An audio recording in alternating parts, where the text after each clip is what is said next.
এদিকে একের পর এক সুখবর পাচ্ছেন আওয়ামী লীগের নেতাকর্মীরা। সাজিওগড়ের সফরে কপাল খুলে গেল শেখ হাসিনার। ডিসেম্বরের আগেই নির্বাচনের ঘোষণা।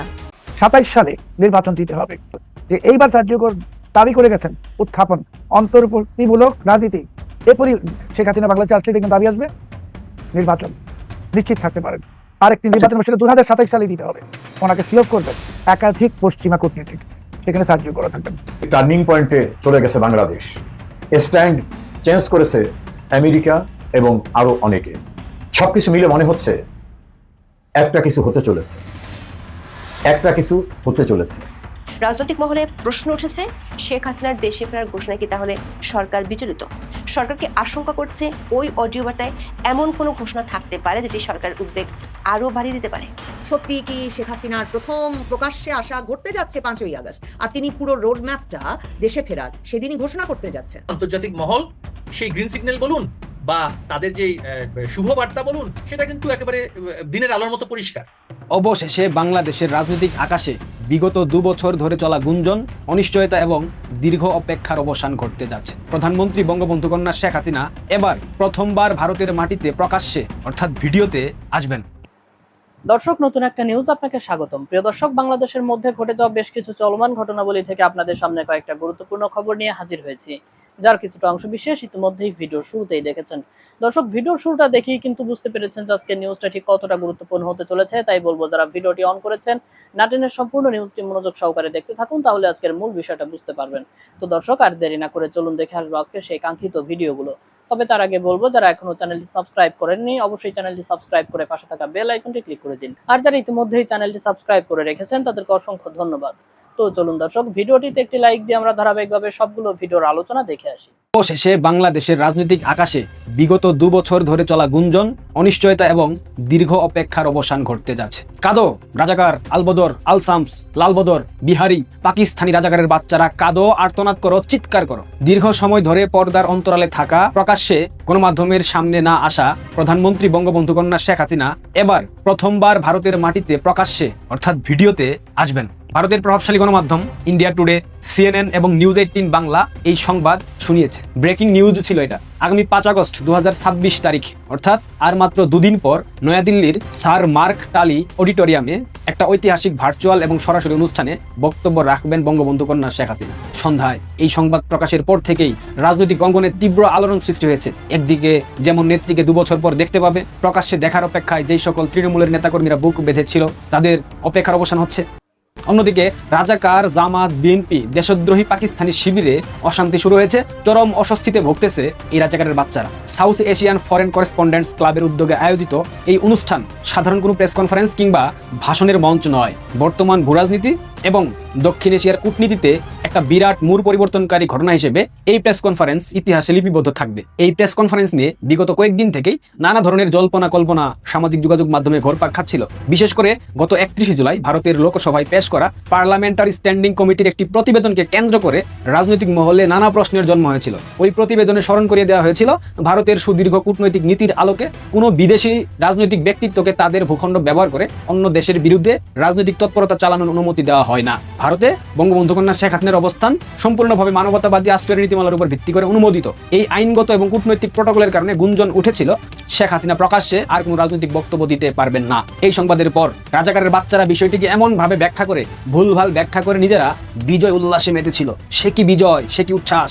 আসিফ মাহমুদ সজীব ভুইয়া এই জঙ্গি বলেই দিয়েছিল শেখ হাসিনাকে ভারতে আর ভারত রাখতে চাচ্ছে না, তাকে বের করে দিতে চাচ্ছে, যার কারণে ভারতে বসে সে আর কোনো ধরনের রাজনৈতিক প্রচারণা চালাতে পারবে না। ঠিক তার 3 দিন পর কি হলো? কূটনীতির গভীর চাল এবং আন্তর্জাতিক সম্পর্কের মারপ্যাচ কখনোই সাধারণ চোখের দেখায় ধরা পড়ে না, এবং সেটাই প্রমাণিত হলো মাত্র 3 দিনের ব্যবধানে। সব জল্পনা কল্পনার অবসান ঘটিয়ে খোদ নয়াদিল্লির বুকে স্যার মার্ক টালি অডিটোরিয়ামে অনুষ্ঠিত হতে যাচ্ছে এই হাই প্রোফাইল ইভেন্ট 5 আগস্ট 2026। ঠিক 2 দিন পর ভারতীয় সময় সন্ধ্যা 6টা থেকে 7:30 এই প্রেস কনফারেন্স অনুষ্ঠিত হবে। সভাপতিত্ব করবেন ডক্টর ওয়ায়েল আওয়াদ, সভাপতি international association of press club. এই প্রেস কনফারেন্স দিল্লির একাধিক গণমাধ্যম এবং উক্ত ক্লাবের সামাজিক যোগাযোগ মাধ্যম ফেসবুকে অফিসিয়ালি সরাসরি সম্প্রচার করা হবে। ঐতিহাসিক এই অনুষ্ঠানে শুধুমাত্র শেখ হাসিনা এককভাবে বক্তব্য রাখবেন না, তার সাথে যুক্ত হবেন দেশ এবং বিদেশের প্রভাবশালী রাজনৈতিক ব্যক্তিত্ব, আন্তর্জাতিক কূটনৈতিক, নিরাপত্তা বিশ্লেষক সহ একাধিক ব্যক্তিবর্গ।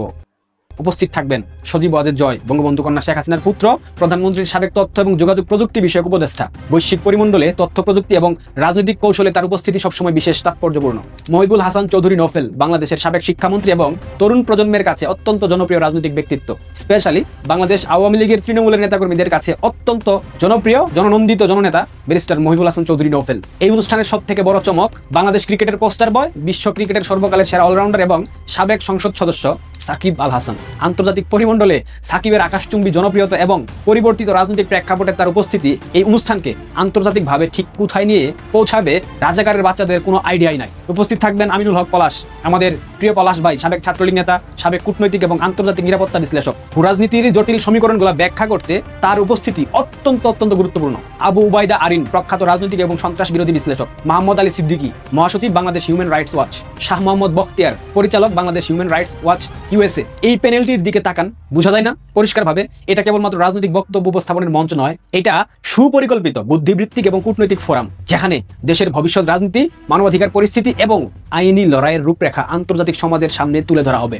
দিল্লির এই হাই প্রোফাইল ইভেন্টের ঠিক আগে ঘটে যাওয়া কিছু কূটনৈতিক তৎপরতা পুরো পরিস্থিতিকে আরো বেশি রোমাঞ্চকর করে তুলেছে। কি সেগুলা? সম্প্রতি মার্কিন কূটনৈতিক সার্জিও গোর উনার বাংলাদেশ সফর এবং পাশাপাশি দীনেশ ত্রিবেদী উনার সাথে বৈঠক এবং হঠাৎ করে দিল্লি চলে যাওয়া। গতরাতে তিনি দিল্লি পৌঁছেছেন, তারই ঠিক কয়েক ঘন্টা পর দিল্লিতে শেখ হাসিনার প্রেস কনফারেন্স। ব্যাপারগুলো কেমন ধোঁয়াশা লাগতেছে না? তার উপর আবার কূটনৈতিকদের ঘন ঘন উচ্চ পর্যায়ের যাতায়াত, বৈঠক, এগুলা বাংলাদেশ এবং ভারতের দ্বিপক্ষীয় সম্পর্ক, পাশাপাশি দক্ষিণ এশিয়ার সামগ্রিক স্থিতিশীলতা সম্পর্কিত বড় ধরনের কোনো সমঝোতা কিংবা রূপরেখা তৈরি হচ্ছে। আন্তর্জাতিক রাজনীতিতে কোনো ঘটনায় হঠাৎ করে ঘটে না, প্রত্যেকটা পদক্ষেপের পেছনে সুনির্দিষ্ট পরিকল্পনা কাজ করে। সার্জিও গোরের ঢাকা সফর এবং পরবর্তীতে ভারতের নীতি নির্ধারক মহলের সাথে যোগাযোগ প্রমাণ করে বাংলাদেশের বর্তমান সংকটের স্থায়ী সমাধান কিংবা বিকল্প রাজনৈতিক বন্দোবস্তের কাজ পর্দার আড়ালে অনেক দূর এগিয়ে গেছে। গত 2 বছর ধরে বাংলাদেশের রাজনৈতিক দৃশ্যপট সরল রেখায় চলে নাই। আওয়ামী লীগের পতনের পর অন্তর্বর্তীকালীন সরকারের আমল পেরিয়ে রাজনৈতিক ময়দানে বিএনপি এবং অন্যান্য দলগুলা যেভাবে নির্যাতন নিপীড়ন চালাচ্ছে, তাতে করে আওয়ামী লীগের উপর প্রশাসনিক এবং আইনি বাধা, পাশাপাশি মব সন্ত্রাসের যে নির্মম সময় চলছে, এরপর আবার আদালতের কার্যক্রম চলমান থাকায় সন্ত্রাস বিরোধী আইনের আওতায় আওয়ামী লীগের রাজনৈতিক কার্যক্রম সম্পূর্ণভাবে নিষিদ্ধ করে রাখা হয়েছে। দেশের ভেতরের নেতাকর্মীদের উপর আইনি প্রক্রিয়া, মামলা, নানামুখী দমনপীড়নের চিত্র প্রতিদিনের সংবাদ মাধ্যমের শিরোনামে আসছে না? এই প্রতিকূল পরিস্থিতির মধ্যেও আওয়ামী লীগের তৃণমূলের নেতাকর্মীরা, সমর্থকরা এক মুহূর্তের জন্য নেত্রীর উপর থেকে নিজেদের আস্থা হারায়নি। কোনো নেতাকর্মী আস্থা হারায়নি। বিগত 2 বছর তারা কাটিয়েছে চরম উৎকণ্ঠা এবং অদম্য প্রত্যাশার মধ্য দিয়ে। সোশ্যাল মিডিয়া কিংবা গোপন আড্ডায় একটাই আলোচনার বিষয় ছিল, কবে ফিরবেন বঙ্গবন্ধু কন্যা শেখ হাসিনা, কবে আবার নতুন করে ঘুরে দাঁড়াবে সোনার বাংলাদেশ। ঠিক সেই সময় 5 আগস্টের এই ঘোষণা নেতাকর্মীদের মধ্যে নতুন প্রাণের সঞ্চার সৃষ্টি করেছে। 5 আগস্টের অনুষ্ঠানের আমন্ত্রণপত্র এবং বিশ্বস্ত সূত্র থেকে প্রাপ্ত তথ্য অনুযায়ী এই ভার্চুয়াল এবং সরাসরি সম্মেলনে বঙ্গবন্ধু কন্যা শেখ হাসিনা প্রধানত কয়েকটি গুরুত্বপূর্ণ বিষয় নিয়ে কথা বলবেন। প্রথমত, বাংলাদেশের বর্তমান রাজনৈতিক পরিস্থিতি, অর্থাৎ দেশের ভেতরে চলা আইনি প্রক্রিয়া, মানবাধিকার লঙ্ঘন এবং বিএনপি জামায়াতের দমন-পীড়ন নিয়ে আন্তর্জাতিক সমাজের সামনে নিজের বক্তব্য তুলে ধরবেন। দ্বিতীয়ত, আওয়ামী লীগ কিভাবে আগামী দিনে ঘুরে দাঁড়াবে এবং বর্তমান সংকট উত্তরণে তাদের কৌশল কি হবে তার সুনির্দিষ্ট রূপরেখা ঘোষণা করতে পারেন। তৃতীয়ত, নেতাকর্মীদের সব থেকে কাঙ্ক্ষিত প্রশ্ন, কবে এবং ঠিক কোন প্রক্রিয়ায় তিনি কিংবা দলের শীর্ষ নেতৃত্ব দেশে ফেরার প্রস্তুতি নিচ্ছেন সে বিষয়ে একটি সম্ভাব্য রোডম্যাপ তিনি প্রকাশ করতে পারেন। চতুর্থত, বর্তমান সরকারের আমলে দেশের অর্থনৈতিক অবস্থা, গণতন্ত্রের অবক্ষয় এবং আন্তর্জাতিক আইনের পরিপন্থী কার্যক্রমগুলোর চিত্র বিশ্ববাসীর সামনে উন্মোচন করা হবে। মাথায় রাখবেন, প্রত্যেকটা বৃহৎ রাজনৈতিক পরিবর্তনের সময় সমাজের একটি অংশ অন্ধ উল্লাসে মত্ত হয়। দেশের বর্তমান পরিস্থিতিতে যারা নিজেদের রাজনৈতিক ফায়দা হাসিলের জন্য আওয়ামী লীগের পতনকে চিরস্থায়ী ধরে নিয়েছিল, তারা গত 2 বছর ধরে একই ধরনের কৃত্রিম স্বস্তিতে ছিল। কিন্তু 5 আগস্টের এই সংবাদ প্রকাশিত হওয়ার পর থেকেই সেই তথাকথিত স্বস্তির জায়গায় ফাটল ধরতে শুরু করে দিয়েছে। সোশ্যাল মিডিয়া থেকে শুরু করে চায়ের কাপের আড্ডা, সব জায়গায় এখন একটাই আলোচনা, শেখ হাসিনা যদি সত্যি লাইভে এসে দেশের রাজনীতি নিয়ে চূড়ান্ত ঘোষণা দেন, অর্থাৎ দেশে ফেরার ঘোষণা দেন, তবে বিশ্বাস করেন মাঠের সমীকরণ মুহূর্তের মধ্যে পাল্টে যাবে।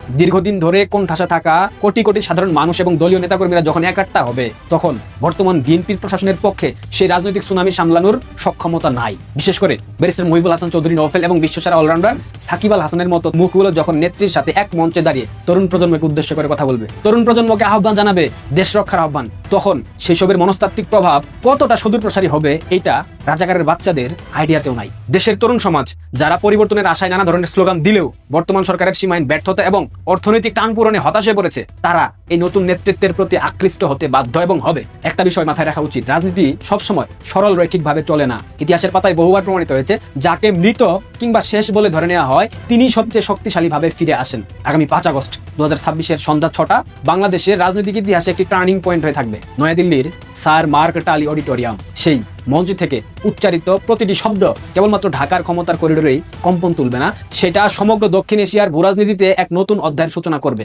যারা এতদিন ভেবেছিল আওয়ামী লীগকে চিরতরে মুছে ফেলা সম্ভব, তাদের সেই স্বপ্নভঙ্গের সময় দ্রুত ঘনিয়ে আসছে। দীর্ঘ 2 বছরের দীর্ঘশ্বাস, অপমান, আইনি লড়াইয়ের অবসান ঘটিয়ে বঙ্গবন্ধু কন্যা শেখ হাসিনার এই প্রকাশ্য উপস্থিতি প্রমাণ করে দিচ্ছে খেলা শুরু হয়েছে। আসল টার্ন এখনো অনেক বাকি। সমস্ত জল্পনা, কল্পনা, আশঙ্কা এবং প্রতীক্ষার প্রহর পেরিয়ে 5 আগস্টের সেই সোনালী সন্ধ্যার দিকে তাকিয়ে আছে দেশের কোটি কোটি সাধারণ মানুষের চোখ। নেত্রী ফিরছেন, আবারও বলছি, বঙ্গবন্ধু কন্যা ফিরছেন, পারলে ঠেকাও, কোনো হুমকি ধামকি না, রিয়েলিটি মাইনা নাও জনাব তারেক রহমান। এইবার কার্যকর দাবি করে গেছেন উত্থাপন, অন্তর্বর্তীমূলক রাজনীতি। এরপরই শেখ হাসিনা বাংলাদেশে আসলে দেখবেন দাবি আসবে নির্বাচন, নিশ্চিত থাকতে পারেন। আরেকটি নির্বাচন সেটা 2027 সালে দিতে হবে। আমি আরেকটু ব্যাখ্যা চাই আপনার কাছ থেকে। 27-এর মধ্যে নির্বাচন দিতে হবে, মধ্যবর্তী নির্বাচন যুক্তরাষ্ট্র এটি চাইছে। কেন চাইছে? মানে যুক্তরাষ্ট্রের সঙ্গে বাংলাদেশের যে কথিত বাণিজ্য চুক্তি, সেই চুক্তি জায়গা থেকে তো আমরা সবাই বলছি যে আমরা দাস অনুদাসে পরিণত হয়েছি। যুক্তরাষ্ট্র যা চাইবে আমাদেরকে তাই করতে হচ্ছে বা করতে হবে। বোয়িং কেনা থেকে শুরু করে আরো অন্য অনেক কিছু এর মধ্যে হয়েছে। তাহলে কেন যুক্তরাষ্ট্র এখন বিএনপি সরকারকে চাইছে না, অথবা তারা মধ্যবর্তী একটা নির্বাচনের দাবি করতে পারে? যুক্তরাষ্ট্র আমাদের কাছে বিক্রি করবে, তাহলে বিক্রি করলে আমাদের তো টাকা থাকতে হবে কেনার মতো। আমরা তো বিদেশি কোনো ঋণ পাবো না, এশিয়া উন্নয়ন ব্যাংক, বিশ্ব ব্যাংক কেউ টাকা দিবে না। চায়নার যে কোম্পানিটা টাকা দিতে চেয়েছিল মংলা বন্দরের পাশে স্পেশাল মিলিটারি কমপ্লেক্সের জন্য $265 মিলিয়ন নাকি $507 মিলিয়ন, তো সেই কোম্পানিতে তো আমেরিকার ব্ল্যাক লিস্টেড। আপনি চায়না থেকে টাকা নিতে পারবেন না। টাকা আপনাকে বিদেশি ওয়ার্ল্ড ব্যাংক থেকে নিতে হবে, আইডিবি থেকে নিতে হবে। আমেরিকা বুঝে গেছে যে ওই সংস্থাগুলো বিএনপিকে টাকা দিবে না, বিকজ পলিটিক্যাল স্টেবিলিটি নাই, অন্তর্ভুক্তিমূলক রাজনীতি নাই, পলিটিক্যাল স্টেবিলিটি ছাড়া কেউ টাকা দিবে না।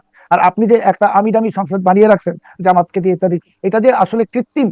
জামাতকে তো বিশ্বাস করতেছে না আন্তর্জাতিক অর্থ ঋণ দানকারী প্রতিষ্ঠানগুলো বিএনপিকে ওরা। তাহলে যারা ঋণ নিয়েছে 17 বছর 15 বছর বছরের পর বছর, সেই পরিবেশটা সৃষ্টি করতে হবে। হাজার হাজার কারখানা বন্ধ হয়ে গেছে, একটা কারখানা খুলছে না। বাংলাদেশের বস্ত্র খাতের যে রপ্তানি কমে যাচ্ছে, প্রতিদিন কমে যাচ্ছে।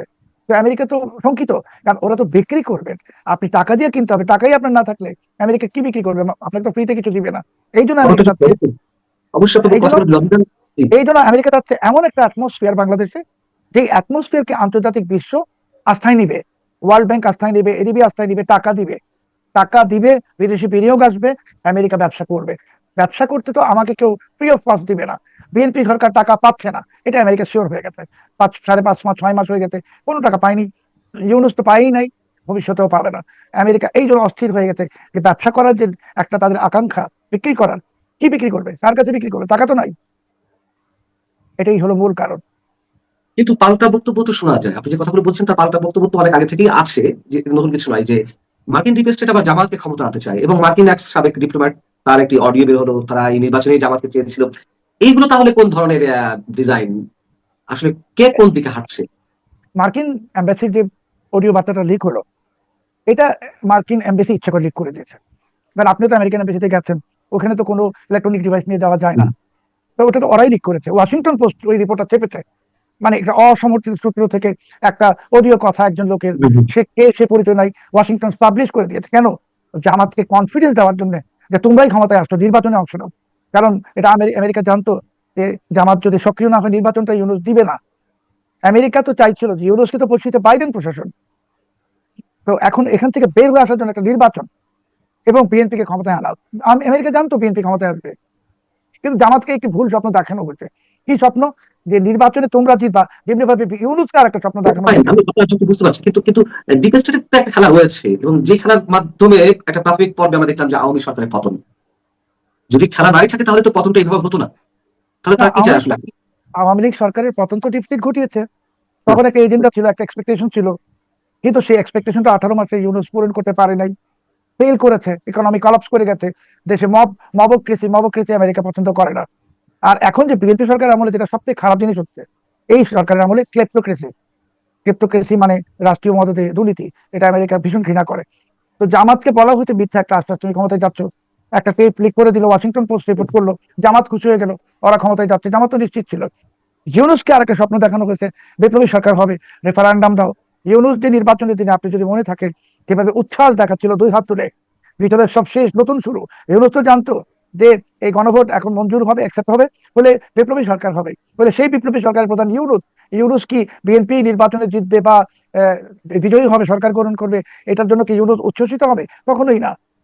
ইউনূস তো নিশ্চিত ছিল যে জামাত ক্ষমতায় আসবে, এবং জামাত ক্ষমতায় আসলে ওই রেফারেন্ডাম বা গণভোটকে বাস্তবায়ন করে বিপ্লবী সরকার হবে। এটার জন্য ইউনূস 2 হাত তুলে উচ্ছ্বাস প্রকাশ করছিল। এত উচ্ছ্বাস ইউনূস নোবেল পুরস্কার পাওয়ার পরেও প্রকাশ করেনি। কিন্তু আমেরিকা ওইখানেই খেলে দিয়েছে, যে বিএনপি কে ক্ষমতা নিয়ে আসছে যখন, তখন তো জামাত হতাশ, আর ইউনূস তো শেষ। বিশেষ করে যখন সংসদে বলা হলো রেফারেন্ডাম হবে না, এমনকি যে 2টো শপথ নেওয়ার অপশন, সংসদ সদস্য হিসেবে আরেকটা কি যেন সংস্কার কি যখন বিএনপি নিল না, তখন তো ইউনূস বুঝে গেছে সব শেষ, তার আশার প্রদীপ নিভে গেছে। আর ইউনূসের তো আমেরিকা থেকে এখন কিছু করার নাই, সরকার তো তার বিরুদ্ধে সরকার আমেরিকাতে। এখন বাংলাদেশে অন্তর্ভুক্তিমূলক নির্বাচনের পরিস্থিতি সৃষ্টি হবে 2027 সালে, আর কি নির্বাচন হবে, এটা বিএনপি চাক কি না চাক।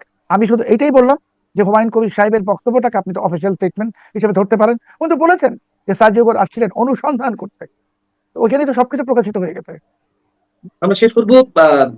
তবে আলোচনাটা যেখান থেকে শুরু হয়েছে সেই জায়গা থেকে প্রশ্ন করে, তাহলে এই যে সারা দেশে যে বোমা আতঙ্ক এবং পুলিশের রেড সিগন্যাল, এটার সাথে সার্জিও গোলের কোনো সম্পর্ক রয়েছে? এই বোমাগুলা আগে প্রথম দিকে হয়তো ঘটানো হয়েছে সার্জিও গোরের সিম্পিথি পাওয়ার জন্য, আমার মনে হয়, যেটা আওয়ামী লীগও করেছে, যে আচ্ছা, জঙ্গি টুঙ্গি হচ্ছে, মানে একটু যদি ভালো সম্পর্ক হতো, ডিনার পাক খেত, ভালোবাসা থাকতো, তাহলে বলতো যে এগুলো দমন করবো।